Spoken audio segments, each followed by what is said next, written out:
I lost my job and my wife started mocking me. Then I found out she was cheating too. So I let her destroy herself while I got rich.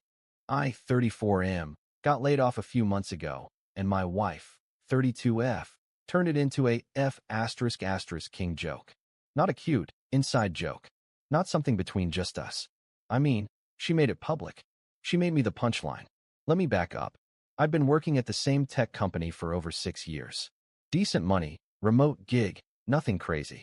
Then out of nowhere, boom, we're merging, departments are downsizing, and my position is no longer essential. Just like that. It sucked, obviously. I didn't cry or anything, but I came home in kind of a daze.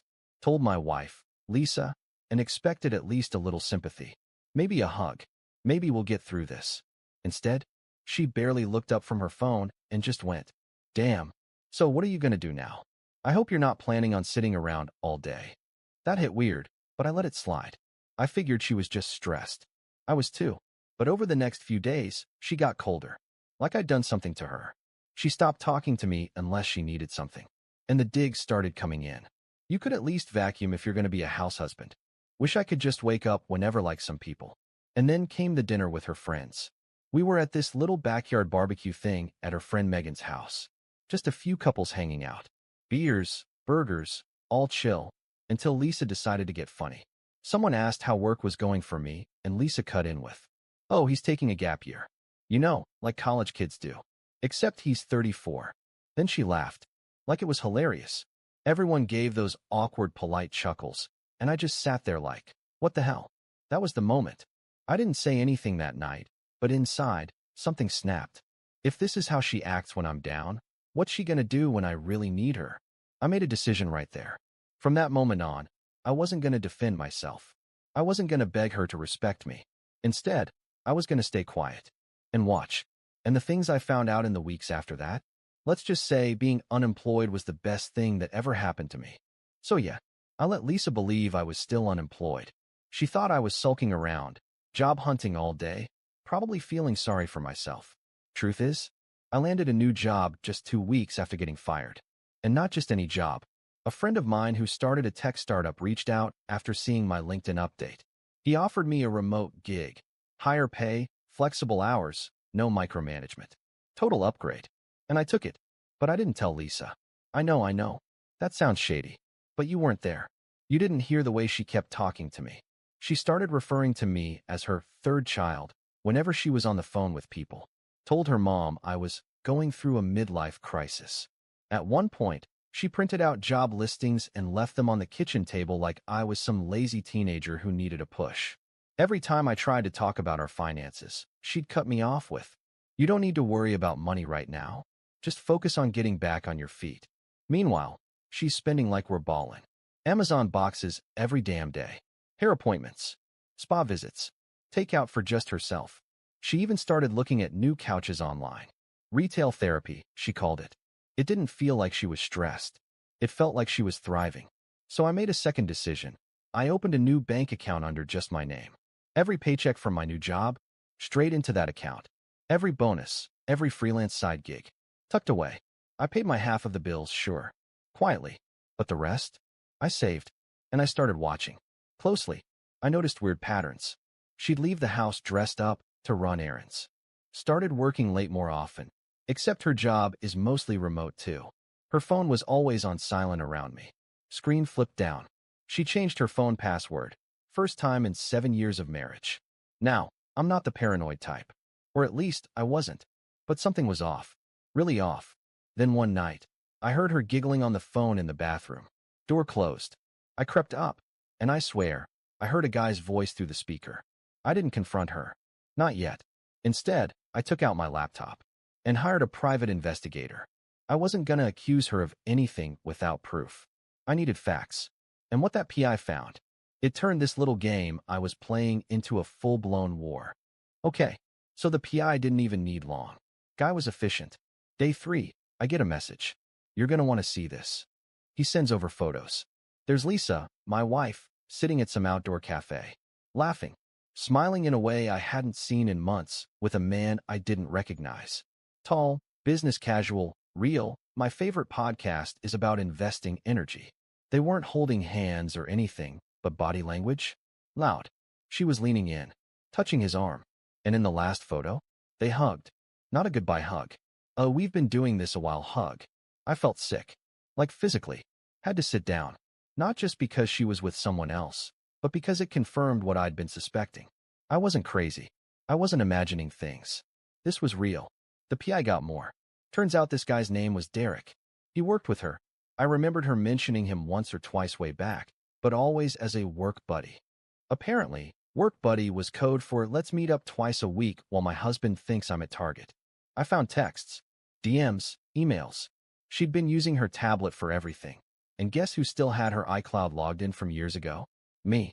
She was clever, but not tech support clever. They were texting all day. Inside jokes. Dirty stuff. Conversations about when things calmed down. Even talk about moving in together once she was free. Free. That word hit different. She was already planning her exit. Already decided that I was dead weight. But here's the best part, and by best, I mean insanely hypocritical. Lisa had been telling Derek that I was the reason she was miserable, that I refused to work, that I had no drive, that I was becoming a burden she couldn't carry anymore. Meanwhile, I'm sitting here bringing in more income than ever, paying our bills, cooking dinner every night while she's out here pretending she's living in a Netflix drama. I didn't tell her what I knew. Not yet. Why ruin the show before the finale?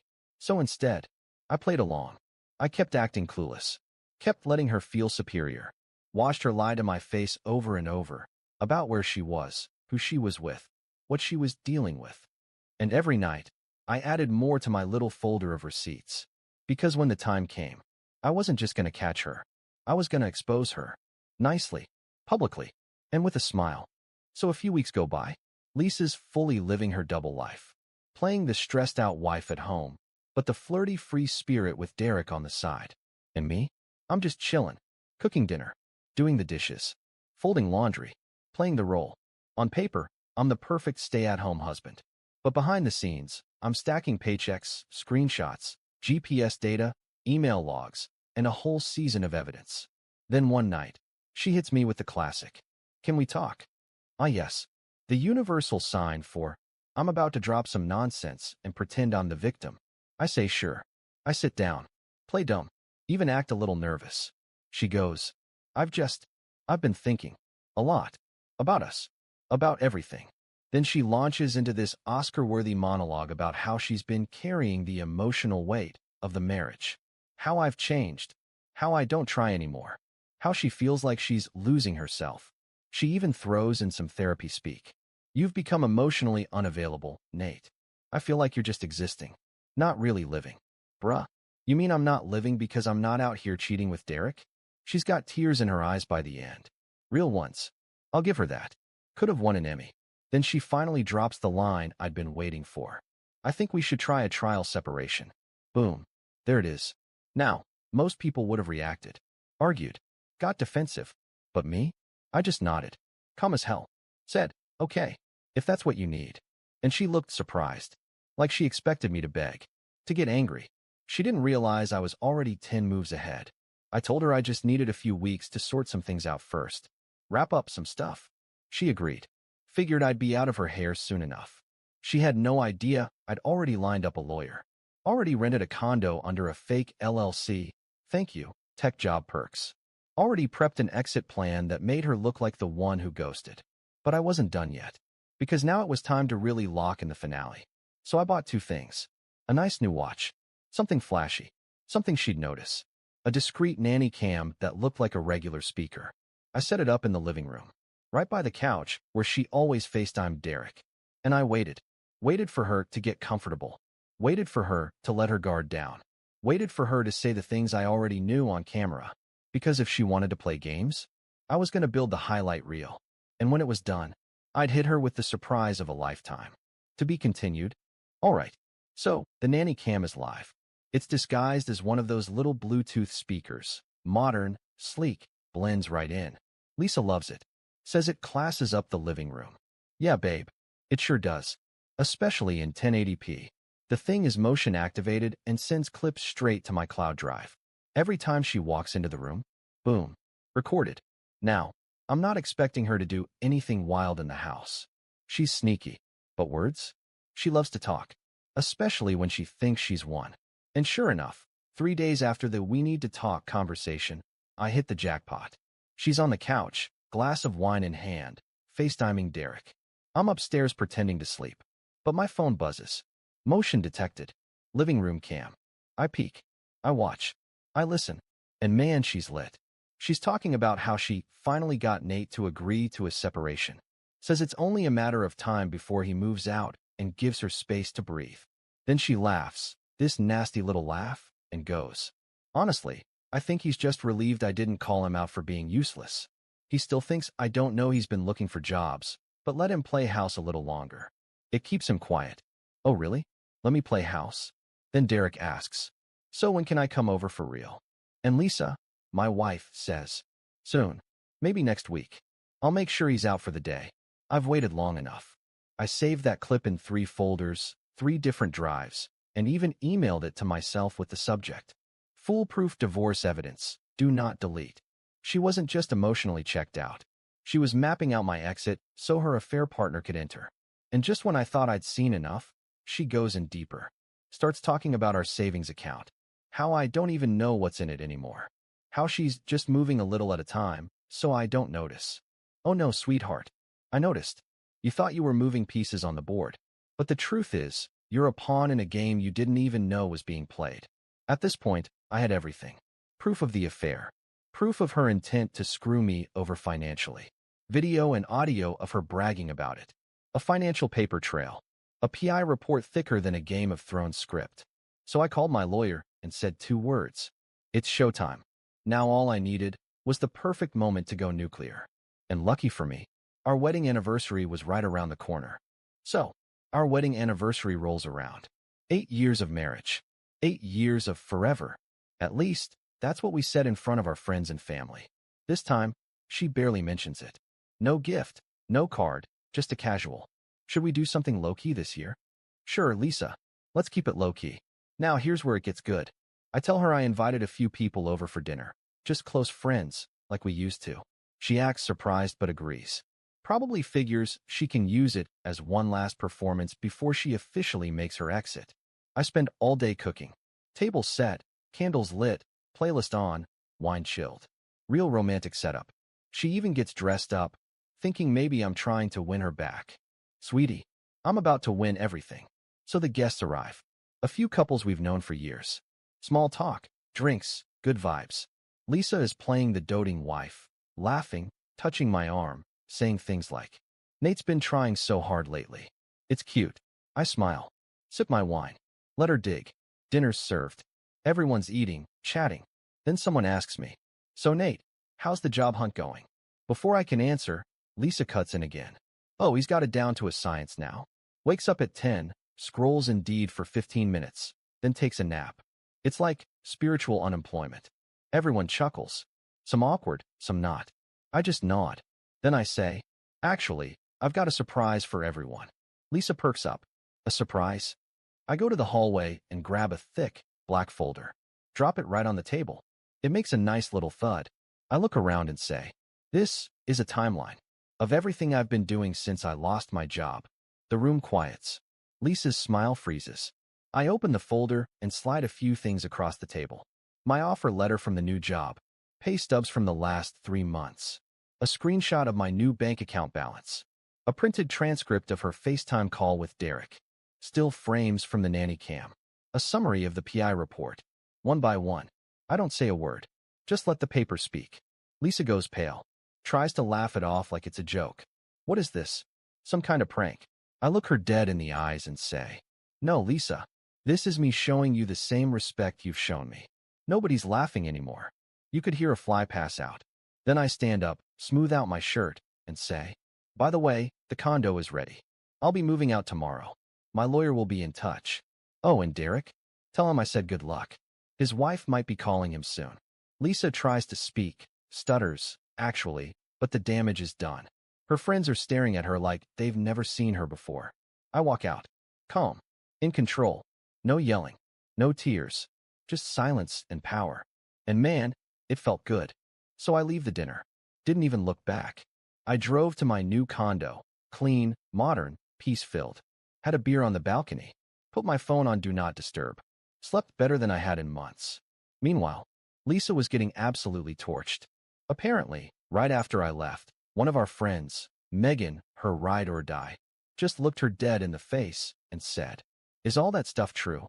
Lisa didn't answer, just kind of melted into her chair. One couple dipped immediately. Another asked if she really had a boyfriend. She denied it. Megan didn't buy it. And the next morning, I woke up to 11 missed calls and 17 texts. All from Lisa. Stuff like, "Can we talk? You blindsided me.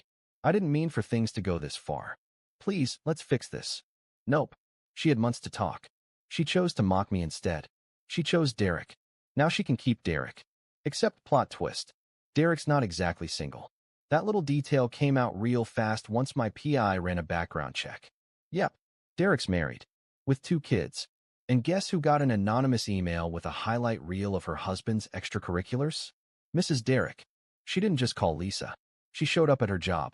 According to Megan, who, by the way, switched sides the minute she saw the receipts. The confrontation was ugly. Screaming, crying, HR involved, the whole soap opera package. Lisa got put on leave for mental health reasons a few days later, which is code for HR is reviewing this mess, and you might be unemployed soon, like your husband used to be. Except he isn't. Not anymore. Divorce papers got served the same week. I didn't even hand them to her myself, my lawyer did. I was too busy booking a solo trip to Greece. First class. Paid in full. With money she didn't know existed. I heard she moved in with her sister. Derek ghosted her the second his wife found out. Deleted socials. Changed numbers. Lisa tried messaging me one more time a few weeks later. "You didn't have to humiliate me like that." I didn't reply. Didn't block her either. I want her to see me living well. Thriving. That silence. That's my closure. So yeah, that was 3 months ago. Since then, I've moved into my condo, upgraded my life, and, for the first time in a long time, I breathe easy. The silence? Peaceful. The space? Mine. The drama? Gone. Lisa? Well, she's not doing too hot. After I dropped the receipts at dinner, she basically imploded. Her reputation? Shot. Our mutual friends? Most of them ghosted her. Megan sent me a message a week later that just said, "Holy sh*T. I had no idea. Her job situation? Let's just say HR doesn't play when workplace affairs go public. Word is, she's still on leave, but the company quietly started hiring for her role. Guess Derek isn't returning her calls either. Last I heard, she was staying at her sister's place, trying to rebuild. Whatever that means. She sent one final message, the kind that's not angry, just tired. Something like, "I wish we could have handled things differently." And you know what? I don't. Because I gave her every chance to be decent. Every moment to show respect, compassion, loyalty. Instead, she laughed when I was down. She lied. She schemed. She betrayed. So I gave her exactly what she earned, a silent exit, and a front row seat to me thriving without her. Now, I'm still working remotely, making more than I ever have, hitting the gym, traveling, actually smiling again. And yeah, I'm single for now, but I'm not broken. If anything, I'm better. So, to anyone out there who's being belittled, mocked, or betrayed, stay calm, stack your evidence, level up in silence. And when the time is right, let the truth speak for itself.